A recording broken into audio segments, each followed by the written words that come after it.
Bismillah ar-Rahman ar-Rahim. Assalamu alaikum wa rahmatullahi wa barakatuh. Welcome to another video from Safety Study Group on YouTube. And today we will be talking about manual handling risk assessment. Manual handling risk assessment is very important. But before we get into all of that, let's get to know manual handling. What is manual handling?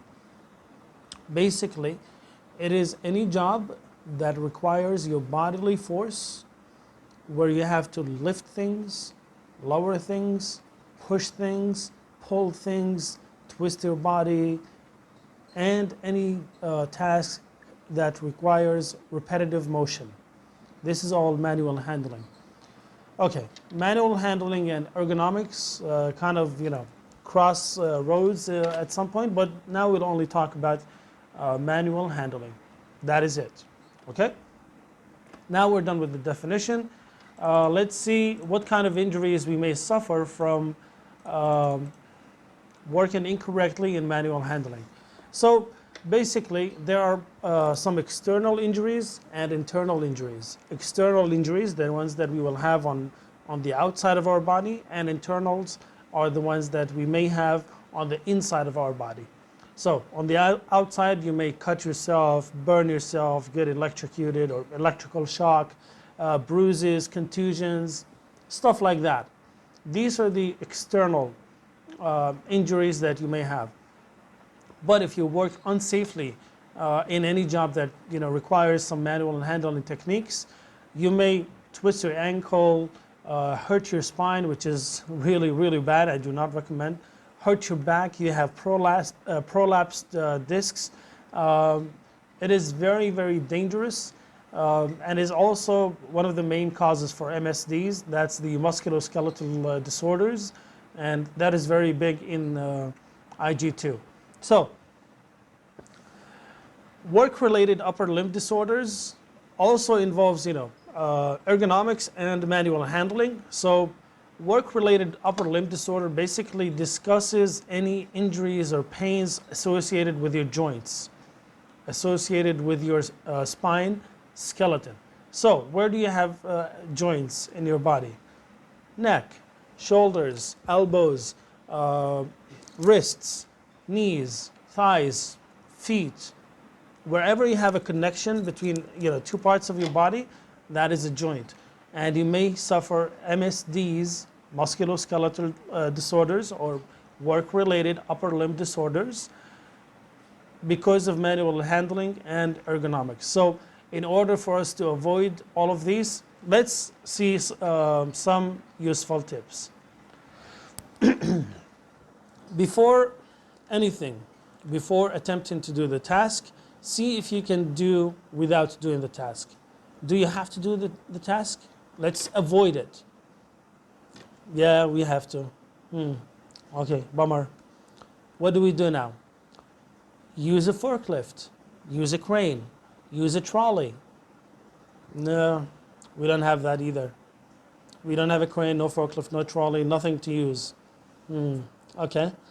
So let's assess the weight. Assess the whole task. Can I do it by myself? Nah, we need some help. Okay, this is the risk assessment steps. These are the risk assessment steps that you have to follow in order for you to do the manual handling job safely. It's called T.I.L.E. T.I.L.E. T-I-L-T. Excuse me, that's tilt. T-I.L.E. T.I.L.E. T.I.L.E. So, T.I.L.E. is short for task, individual, load, and environment. T.I.L.E. Some people call it L.I.T.E. L-I.T.E. Okay, it's up to you. You want to go with L.I.T.E.? Good. You want to go with T.I.L.E.? It's the same, just different orders. So let's go with T.I.L.E. So the first one is task. We need to break down the task before we do the manual handling job. These are the things that you have to discuss when you're analyzing the task. Okay, the first one.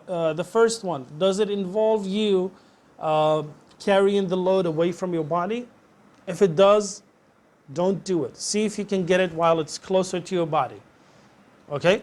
The thing that you are lifting, the box, the bag, the desk, whatever it is, as close it is to your body, the better it is for your spine. Does the task involve twisting your body?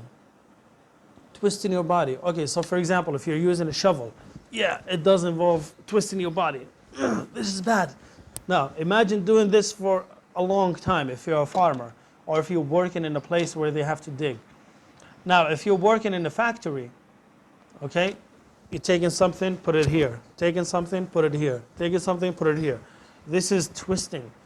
Twisting your body. Okay, we need to keep that into our accounts.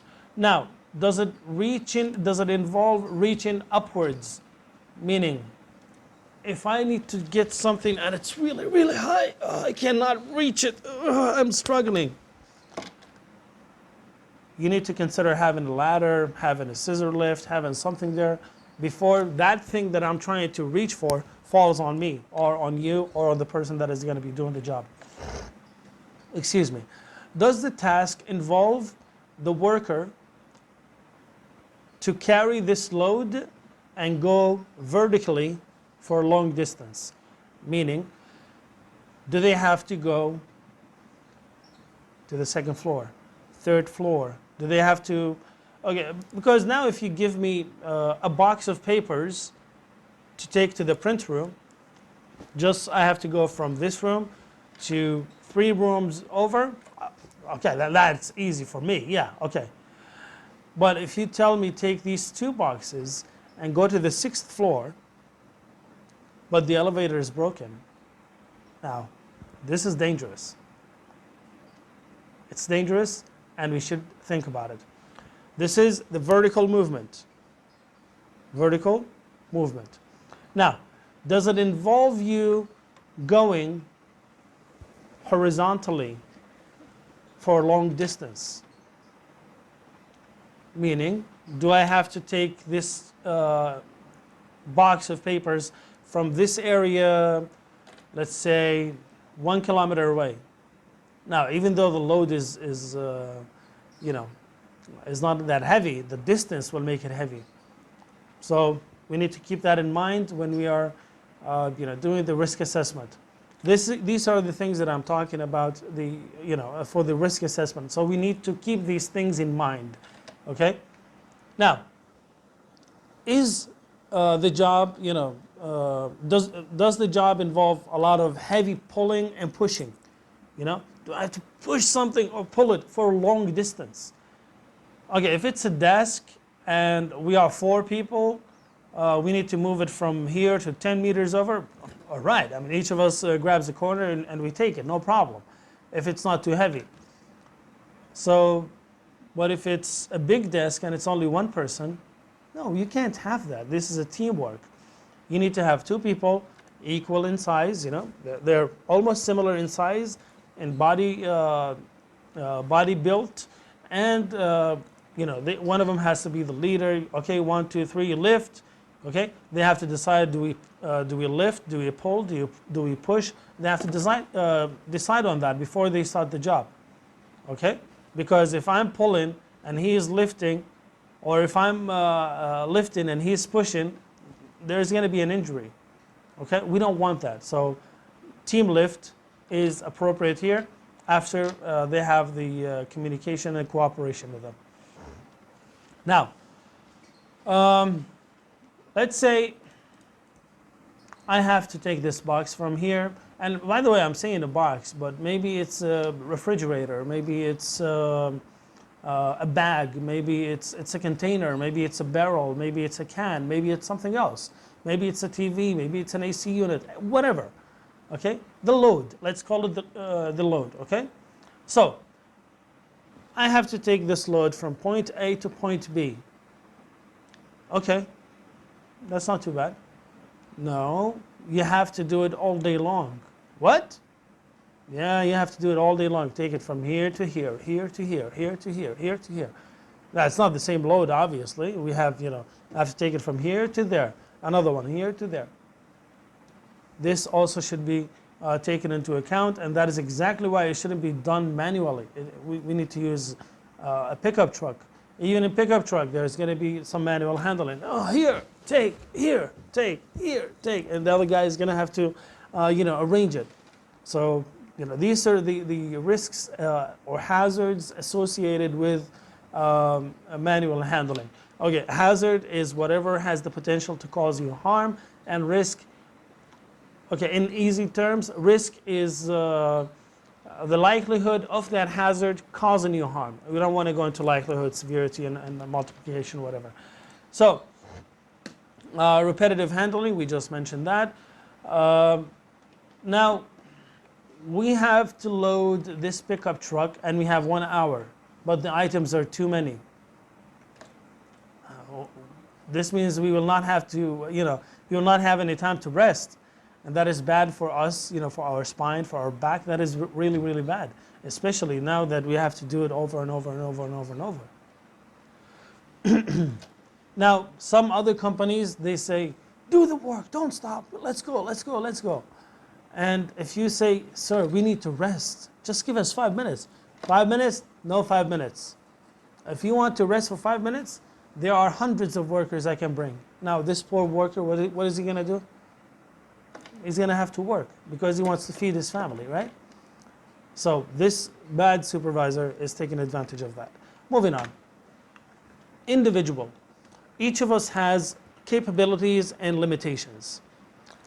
Capabilities, the things we can do. Limitations, the things we cannot do.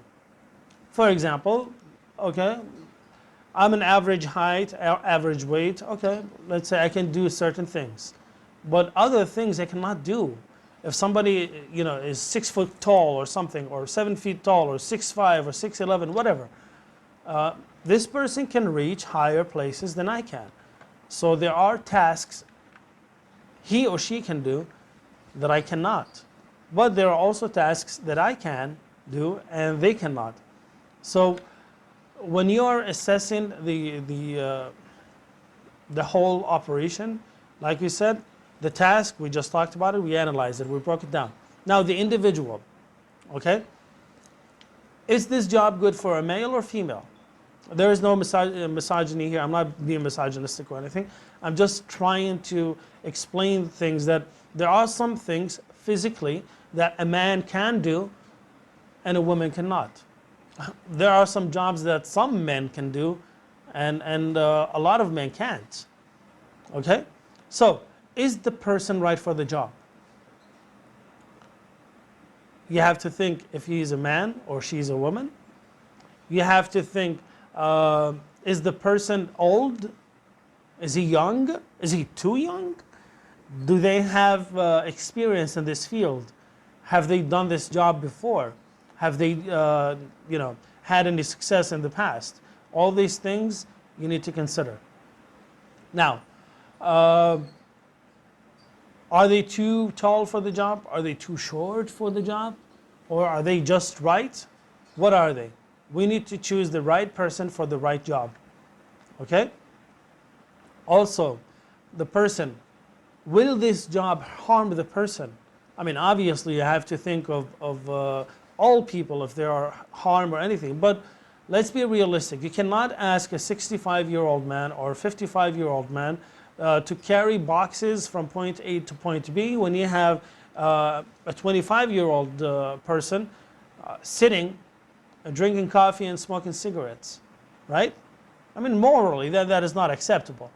So you have to ask the right person to do the right job at the right time. That's enough of that. Individual capabilities, like I said, some people, some tasks I can do, some tasks I cannot do. There's no shame in saying I can't, okay? But they will fire me. Okay, they will fire me, okay, good. I'll go find another job. But if I do this job and I injure myself, forever I'm replaced and I don't have payment for my family. So it's best to leave with my dignity and my head held high. Do I have training for this job? For example, changing a tire seems simple, right? No, it's very risky, it's very dangerous. If you put the jack in the wrong place, the whole car can fall on you. That is why there are some tasks that a specialist needs to do. Okay, I don't have training in changing tires, painting homes, fixing the roof or whatever. I don't have training for that. I know some stuff, I know how it's done, but it doesn't mean I can do it. I've seen a lot of episodes of ER and Scrubs. Does that mean I can perform brain surgery? No, of course not. So guys, we need to keep these things in mind. Person's assessment of own capability, we talked about that as well. Moving on. Load. Let's talk about the load. A lot of people think, come on, what do you want to talk about? It's a load and that's it. No, we need to think of the weight. That's one.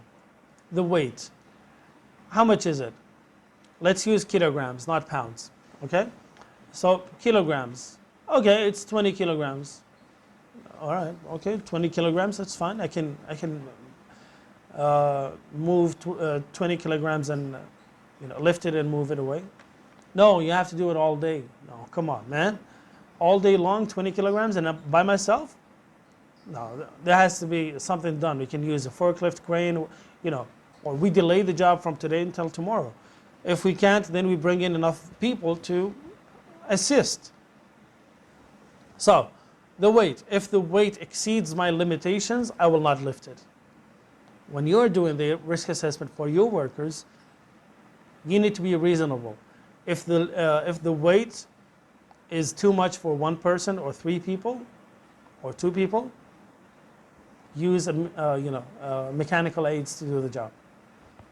So the size of the thing. For example, if it's a box, 20 kilograms, no problem. I can lift it one time and take it upstairs and finished, right? But if it's a desk that is 20 kilograms, now the size of the thing, it's the same weight. It's the same weight, but the size is different. Now, it goes beyond my personal capabilities. That's why I will not do it. I will ask for help. And that is the right thing to do. Is the load difficult to grasp? For example, if you have a drum of oil or benzene or some kind of fluid, you cannot, hold it and move around with it. No, there are no handles on it. There is nothing for you to grasp on. So, what do? You need to use a trolley. You need to use mechanical aid to lift this. Now, is it unstable? What does it mean, unstable? It's unstable meaning doesn't have anything inside of it. Like the barrel, it has liquid inside of it. Is it tightly secured? If I drop it, will it cause an environmental spill? If it does, then come on, man, let's use mechanical aid. We cannot do it like that. So anything that has, let's say, liquids inside of it is unstable. Hopefully it's not reactive or explosive or anything. You need special procedure for that. Now, does it have sharp edges? Yeah, you need to think about that as well. Does it have sharp edges? Yeah, it does. Okay, how am I going to lift it if it has sharp edges? It needs to be close to my body. If the sharp edges are close to my body and I'm holding it from here, I'm going to push the sharp edges into my body. If I turn it around, here is flat on my chest and I'm holding the sharp edges from my hands now. Or if I turn them, it doesn't work. No, we need to put that load into a box, wooden or something, and then use mechanical aid to move it, or use more people to lift it together. We need to do this assessment and think about it. Is it hot or cold? If it's too hot, I'm going to have burns. If it's too cold, I'm going to have frostbite. So we need to think about that as well. Also, let's consider the environment. Okay? Let's consider the environment. 1. Constraints on posture. If I'm moving this thing from here to there, and it's going to take me 30 minutes to reach without rest, that's a lot. That is a lot for me. Okay? It's a lot for my back if I'm picking it up on my back. If it's on my shoulder, You know, I'm going to be like that. I'm going to have prolapsed discs. Okay? If I'm on my back like that, it's bad for me. Even if I'm picking it up like this with my shoulders and spine straight and all that, it's bad. It's too much weight on your spine. It's compressing it. So you shouldn't do that. Now, poor floors. We're talking about the environment on which I will have to walk or through which I have to walk. What is the environment like? Do I have floors there? Okay, of course you have floors. What is the ground condition? Is it dirt, sand, tiles? Is it gravel? Do I have to change levels? Is it cement? Is it pavement? What is it? What am I walking into? We need to consider those. Do I have the right shoes for this job? Okay. Also, we need to take into consideration the variation in levels. Variation in levels, because I'm going to be walking on cement, then tile. From tile to sand. Sand to indoors. Then grass. Then mud. We need to keep these things into, in our minds and take them into account. Okay. What is the weather like? Can we do this job now, or can we push it until tomorrow? Because if it's raining, maybe we can't. If it's hot, maybe we can't. If it's cold, maybe we can't. It depends on the job, and it depends on the weather condition, humidity condition, wind condition, whatever it is. We need to take these things into account. Poor lighting. Now, there is light for walking, and there is light for working. Walk light, not work light. Work light is for walk light. Okay? So the same light you need for walking is not the same light you need for working. You need to have working light. Okay? Now, if the lighting is poor, you also need to consider that. Now, I think that covers all of the things I wanted to talk about. Now, let's see. I will leave a link in the description for this file that I'm going to be talking about right now. Okay? So, this is a file of risk assessment. It has a lot of questions, yes and no. Then, you will see what I mean. Is there frequent or prolonged bending? Yes or no. You have to choose. Does the task involve reaching above the shoulders? Does the task involve reaching forward? Is there frequent or prolonged twisting movement?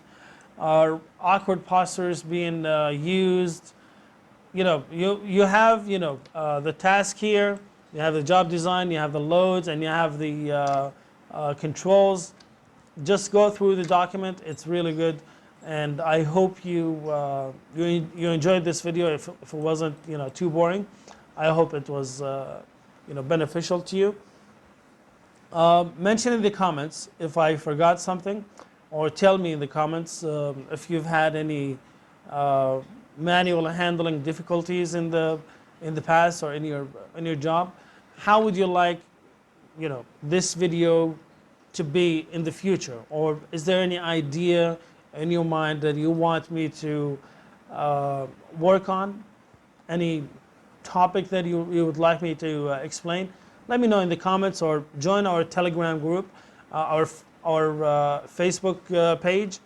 Our WhatsApp group is full now. I don't want to say unfortunately.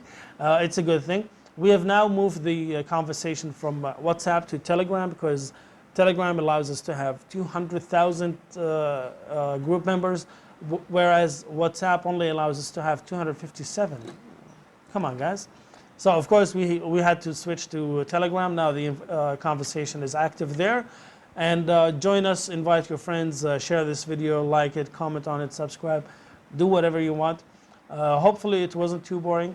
And until the next video, I've been GHAREEB Shaban Hassan, and I'll see you later.